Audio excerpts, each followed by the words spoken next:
All right, so now we're going to implement Redux, and there's a lot of boilerplate, there's a lot of setup when it comes to Redux. I think that's the biggest turnoff. But once you kind of understand what's going on, you'll probably just have some snippets or even like a starter pack boilerplate, something like that, that you can quickly implement when you create React Redux applications. So let's get started by just installing a couple things. So I'm going to do this in my integrated terminal. I still have my server running in my regular terminal. And I'm just going to install, let's see, npm install. Let's do Redux, of course. We also want React-Redux. And then we also want something called Redux-Thunk, which is actually a piece of middleware that we're going to need for dispatching later on. And I'll talk more about that later. But let's get these three things installed.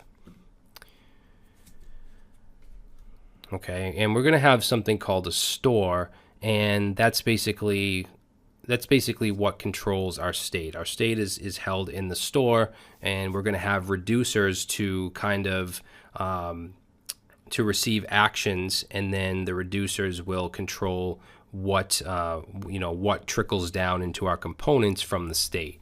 So let's create the store. That's the first thing that I usually do, and a lot of people set up their structure differently. I like to just create a store.js file right in the source folder.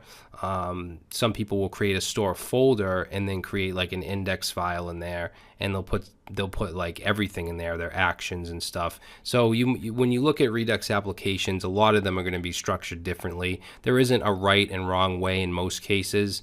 Most cases it's just preference. So what I like to do is just create a file called store.js.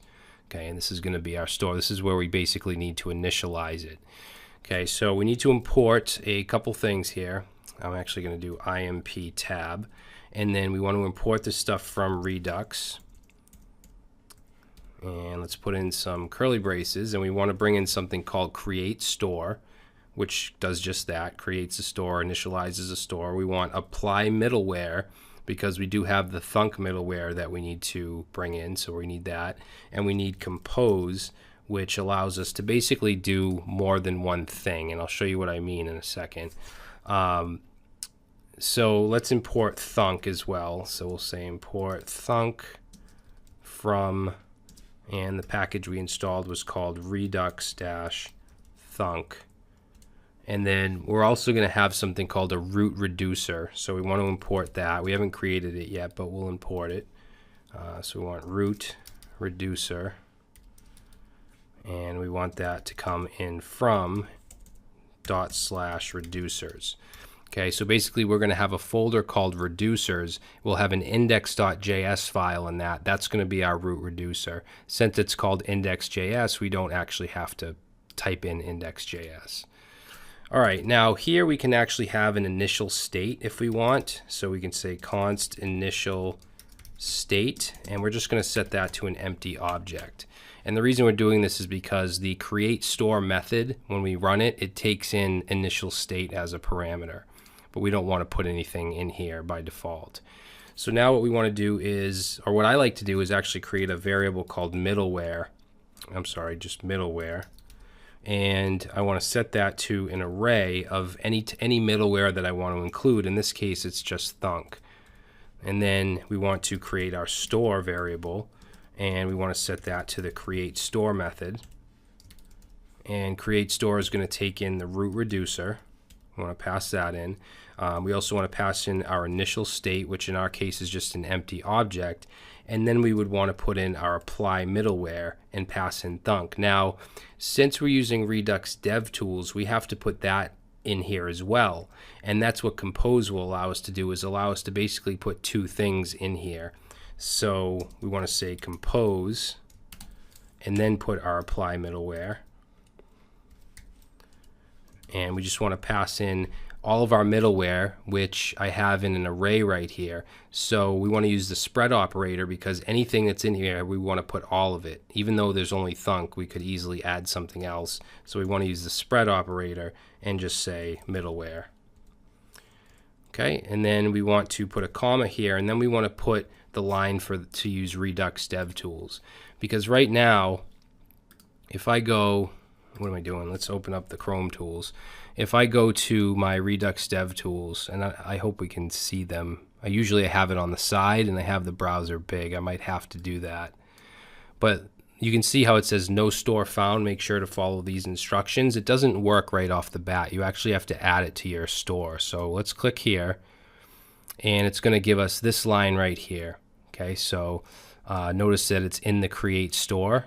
Okay, so you want window dot double underscore Redux DevTools extensions, double ampersand, and then call it again with parentheses. So this line we actually need to put in. And since we're using apply middleware here as well, that's why we're using compose. It allows us to do both. So let's paste that in. Let me just close this up, make sure this is right. All right, so I mean, this is all one line. It's just that this isn't wide enough, so it looks like it's on two. But we can just either type that in or go to this page and grab it. All right, so now that we did that, we just need to export the store. So let's say export default store, and that should be all we need to do in this entire file. Okay, yeah, so we're just bringing in this stuff from Redux. We're calling create store, putting it in a variable, we're exporting it. Now what we need to do is go to our app.js file, and we want to import the store into this file. So I'm going to go, let's see, we'll go under where we brought in all our components, and I'm going to bring in the store, but I'm also going to bring in something called provider from React Redux. Okay, and this works very similar to how we had the context API provider. It basically provides our entire application with the state or with the store. So let's say provider, and that's going to come from the React Redux library. And then we also want to import our store. So let's say import store from, and it's going to be /store. Okay, now just like we did with the context API, let me just close this up. We want to wrap everything in the provider. Okay, so we want to go ahead and do that.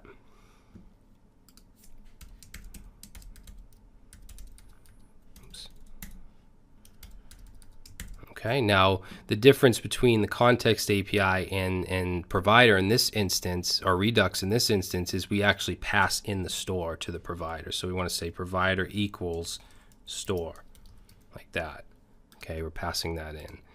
Let's see, why is that? Oh, I'm sorry. It's we need to pass in a property of store like that, and then pass in the file we brought in. All right, so let's save that. Module cannot find reducers. So it's just complaining because in our store we linked to reducers. It's looking for our reducers folder with an index file, and we don't have that. So let's go ahead and create that in the source folder. So new folder, reducers, and let's create a file in here called index.js, and this is going to be our root reducer. So the root reducer is actually going to be a very small file. All it is basically a meeting place for all of our reducers. So usually when you have different resources, you'll have a certain reducer for each one. So we're only going to have a contact reducer because this is a very small application. But let's say you have like a social network, like in my MERN-STAT course. We have an auth reducer for authentication. We have a post reducer for post. I think we have a profile reducer. We have an error reducer. So the bigger your application, the more reducers you're going to have. And that's why Redux is really great for large applications, is you can really break it up. Rather where the context API, everything is kind of mushed together. I mean, you could break it up, but I think Redux is a better choice personally for bigger applications. Anyways, let's go ahead and import something called combine reducers.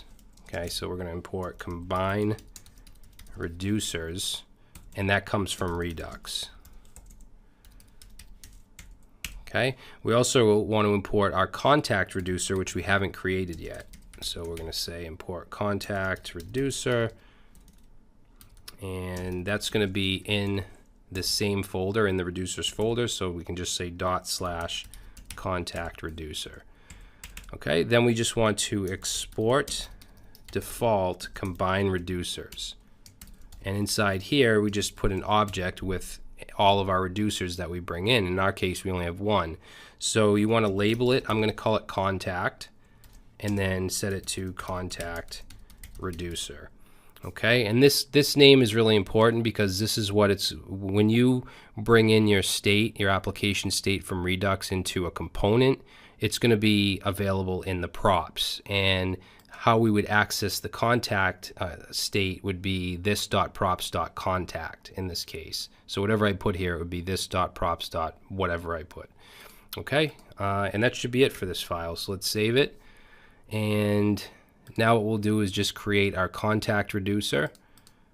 And then we should get the Redux dev tools working after that. So, and we should get our application back. So let's say new file in the reducers folder called contact reducer.js.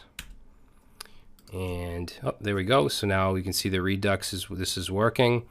And let's just do const initial state. So each reducer has its own initial state.